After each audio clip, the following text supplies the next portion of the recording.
Hello and welcome back to the Pit Wall Podcast, where we are previewing and predicting the Belgian Grand Prix. Before we get started, be sure to like, subscribe, and follow at the Pit Wall Pod. And welcome back to Spa. Great last race before the summer break, and looking forward to this race, the longest race on the calendar. Michael Schumacher has won this race 6 times out of the 79 times that has been held. So lots of interesting stuff about this track. Also will say Ferrari has won it 18 times. That's a crazy amount. I mean, 6 of them are Michael Schumacher. But, the circuit length is 4.352 miles and the laps are 44. That's a good number.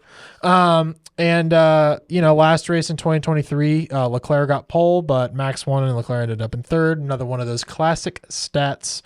And yeah, long lap, very intense track, and I'm looking forward to it. Oh, yeah, and also we have special guests this week, forgot to mention. Special guest, Kendra's here. I mentioned that a couple days ago. Dawson's out this week, and he'll be back after the summer break. But for now, we have Kendra. We just went to break early. Fill in, I know. It turns out the track was originally built in 1921, and it had a triangle shape, but it was redesigned in 1979, and it's the longest one on our current calendar. It also has hosted non-championship Grand Prix before, as early as 1924, and it was part of the maiden season of F1 back in 1950. Yep. So with the 19 turns and our 2 DRS zones, it is looking to be amazing. It also has the second lowest pit stop loss on the calendar. Not to be a bummer, it says 20 turns. What? There's a 20th turn. No. The chicane is 2 turns. All right. Well, anyway, according to the older edition, there's 20. So it depends on if you feel like turning the wheel or not. Depends on who you ask. All right. Who do you have on pole position? I think Lewis. What? Is gonna come here and get pole. Really? Yeah. Why? I just have a feeling the Mercedes has been improving. Okay. Throughout the season. They have been putting in better. I mean, last year, Lewis got third. He started third. Yep. So if he was able to start third in 2023, when they didn't really understand too much about the car, now that they have more knowledge on it and they're building, and Lewis has won, he's gotten third in... He started in third in the sprint, I believe. No, sprint grid. In the sprint grid, he started 7th. In the starting grid, he started 3rd. We cut out a little bit, but to confirm, Max took an engine penalty. So Lewis did start 3rd, but he qualified 4th technically. I still think, with the knowledge of the Mercedes this year, that Lewis is going to be able to bring it onto pole. Well, you and I have different opinions because I think this is going to be a Max Verstappen destroys everybody weekend.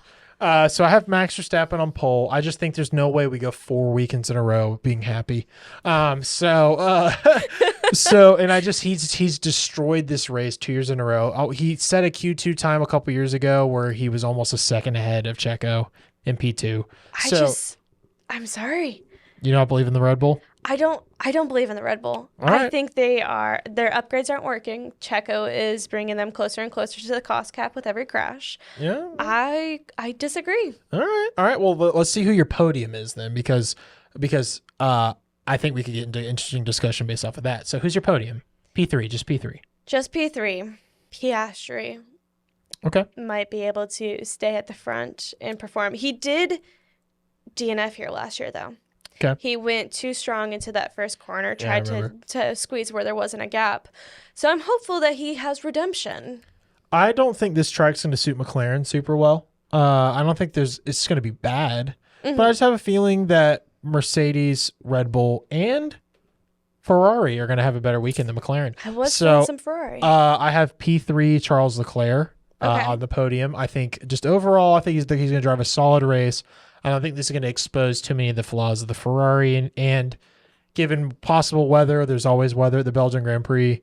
I think Leclerc will do well. So that's my P3. Who's your P2? See, I was feeling Leclerc for P2. Oh my gosh, are you about to say what I think you're about to say? So you're thinking Leclerc. So that's, so same reasoning basically. Yeah, they're doing well. They did well here last year. He did manage to get it on pole with a 146.99 or 988. Okay. So I as we established, it was P2. He was 0.215 off of Max's pole time. So, but you're still right. And even though this is kind of Max's home race, so my P2 is Lewis Hamilton. I really debated this about whether or not I was even going to put him on the podium, but then I just realized I think Mercedes is better than I think here. And in the years past, it hasn't been good. So that's how it's kind of going. So, I got P2 Lewis, but I don't think he can win this week. I mean, I think he can win. I just don't think he will win. So who you got on P1? I do think Lewis is going to do well. You think he's going to win? I'm hopeful. So where does Max finish? I think Max is going to bring in another just like right off, or something's going to happen. I have a feeling that there's going to be disaster. So are you saying there's going to be a Red Bull disaster class this weekend? I'm feeling a Red Bull disaster class. So does this mean that you think that this is going to be Checo's last race at Red Bull? I do. I think this is it. I think this is the end of the line. I feel like we're going to see something nuts going into. Okay. I feel like there's some sort of clause that can only be activated during the summer break. Well, there is. Yeah. I don't feel like he has still performed well.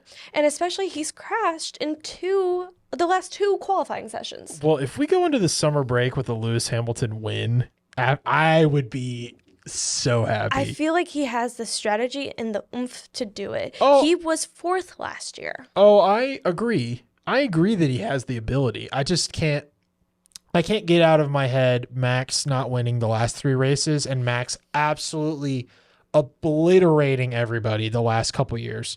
Because bear in mind, last year on the starting grid, he started P6 and won the race.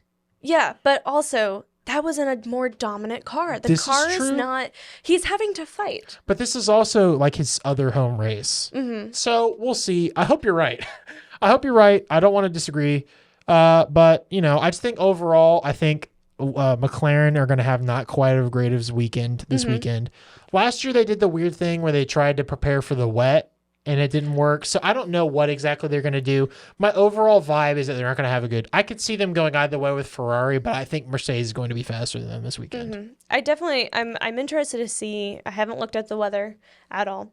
Of course, it's earlier in the week when this is being recorded. Yeah.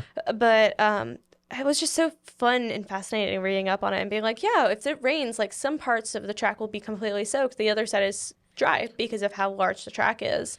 So...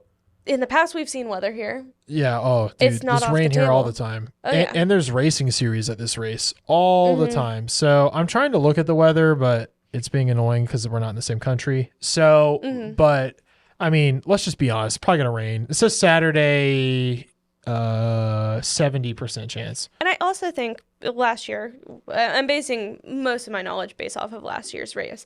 It was a sprint. So I think the extra practice sessions are going to help a lot of teams tune in. Yeah, I'm feeling some good. Well, I hope you're right. I hope you're right because I would love another Mercedes win because with the way Checo's been, nothing's off the table. No. However, the Ferrari, McLaren, Mercedes dilemma going on right now is not great because if there was one team, like if it was just McLaren, actually not McLaren, if it was just Mercedes basically going after Red Bull, it'd be like championship on. But in terms of constructors, but I don't know. But I think Max is going to extend his championship lead nonetheless this weekend. So unless he crashes, that would be crazy if Checo crashes Max. It hasn't happened in so long. That Max crashed on his own. Yeah, I'm feeling it. And drivers are taking more risks this season. You're not off base, that's for sure. So we'll see. Well, actually, I don't know if the clause might. I don't know. We'll see. But the fact that they extended it, just remember, he has 2 more years still after this. Well, the fact that you and Dawson have been talking about this for so long, it's coming. It can't not happen. Yeah, because we're omnipresent. We know it's going to happen. I'm going to close with this, which is our bingo card is almost full of the F1 season. All right, we've had Lando get his first F1 win. We have Leclerc win Monaco. We've had Lewis win a race again and beat all those stats. We've had Piastri with his first F1 win. And what is missing from that bingo card? Well, It's Ricciardo coming back to Red Bull and winning a race. And if that wouldn't make this the craziest F1 season, even if Max comes back from the break and just clean sweeps it except for one race, watching Danny Rick come back and win a race at Red Bull would be insane. And even though Red Bull is I don't like Red Bull, it would just set off my like F1 nostalgia because I've been watching since then, and it just never felt right that he left.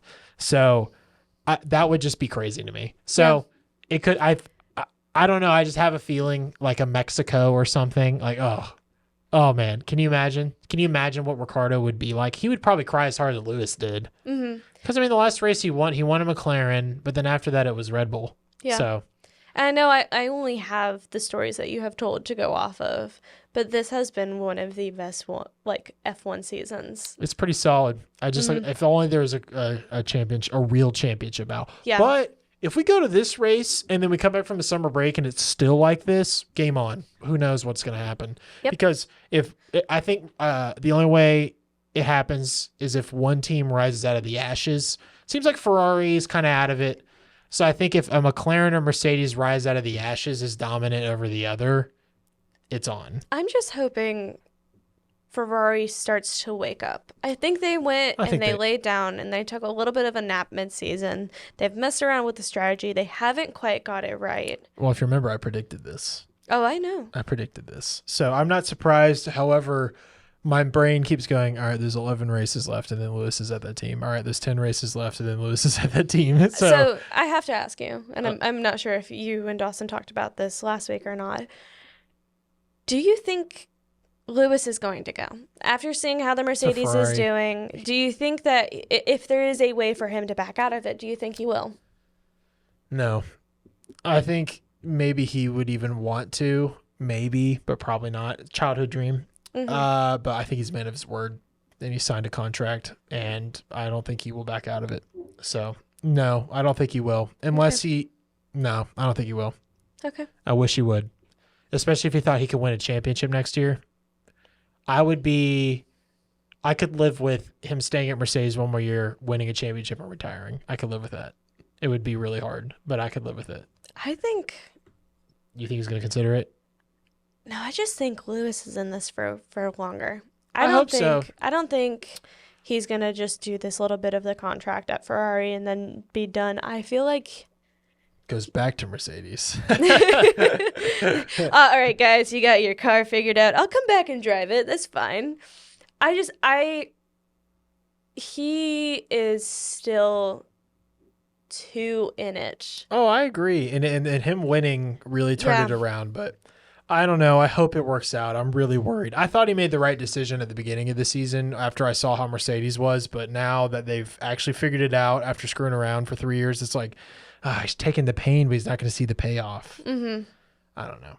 Anyway, we can speculate about that more and more and more and more as I cry myself to sleep every night thinking about the times that we've had. So the good times indeed. Looking forward to this race, and we will see you after that. And just remember that there's a special video coming out in the summer break. I wonder what that could be. It's winter in Australia, so for Piastri's mom, it's winter break. Anyway, so Christmas Christmas in July. Pretty much. Wow. All right, that's it. All right, we'll see you on the next one. Like, subscribe, follow. Bye. Bye.